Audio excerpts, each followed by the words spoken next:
But another thing coming into effect is, in New South Wales, rises in electricity prices. Households can be expected to be slugged by more than $200 extra on their annual bill. Origin Energy and AGL will raise their prices of an average of 10 and 11% respectively from tomorrow. The biggest price rise in 3 years. Joining me to talk about this, consumer advocate from FiftyUp Club, Christopher Zinn. G'day, Christopher. Yes, good afternoon, Warren. Well, I mean, obviously politics get played with these sorts of things. From your perspective, what's driving the prices up?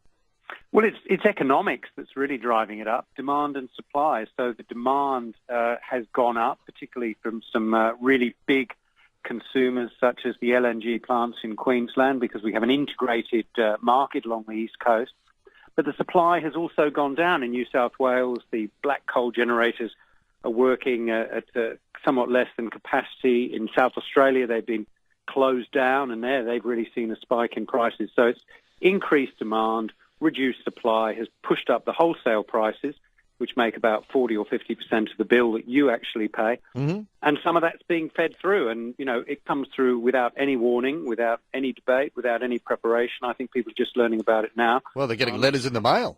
Well, I'm not surprised they're unhappy about it because, you know, the last federal election, electricity was one of the top three issues. And federal pollies were tripping over themselves saying what they were going to do to reduce it. And certainly we've had a lot of stability in electricity prices over the past 3 years, so much so it's sort of a bit fallen off the table in terms of a concern. But we are coming to another era where I'm afraid the wholesale price is going to go up and some of that's going to be passed through to us, like it or not. Okay, so just to explain to people, we have this is an industry that's changed dramatically over the last 20 years. We have wholesalers and we have retailers, and the retail in particular is the interesting part because that was deregulated many years ago from being geographically based, and what that means is that you can shop around, doesn't it?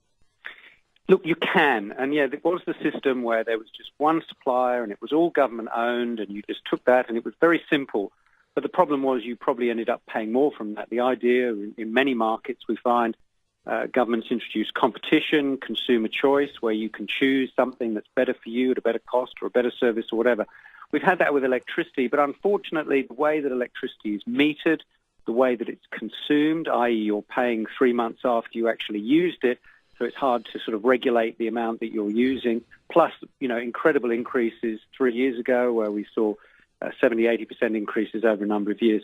That really made it hard for consumers to kind of react to the amount they were using, and we've got situations where there were a lot of disconnections, a lot of people in hardship as a result of power bills.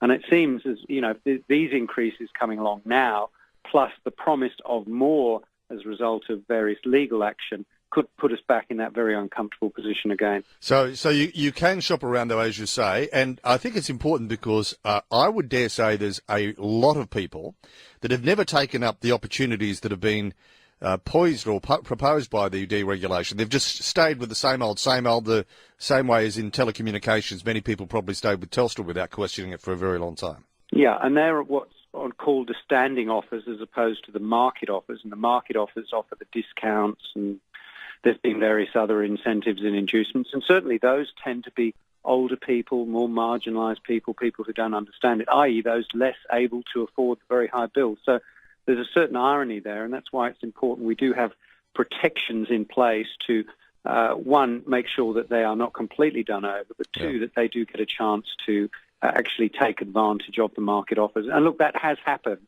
Whether it's happened fast enough or well enough is open to debate. What do you suggest people do then?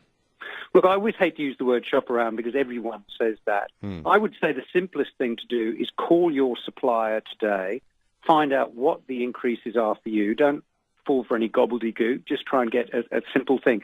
Often you don't have to switch supplier. You might just have to switch your plan. And my question I suggest you ask is, am I on the best plan for my consumption? So have a couple of past electricity bills to see what your consumption is and see if you're on the best thing. They may well have an offer with a discount in your offer in your area. They're not necessarily going to phone you up and tell you about that, but if you ask about that with the you know, certainly the threat that you might move if they don't match something else that you've seen advertised or whatever, that can get resolved.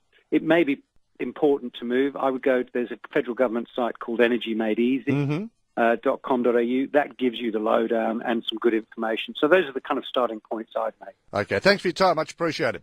My pleasure. Thank you. There we are, Christopher Zinn, and tips to try and ease the pain from the electricity price increases coming into effect for the new financial year.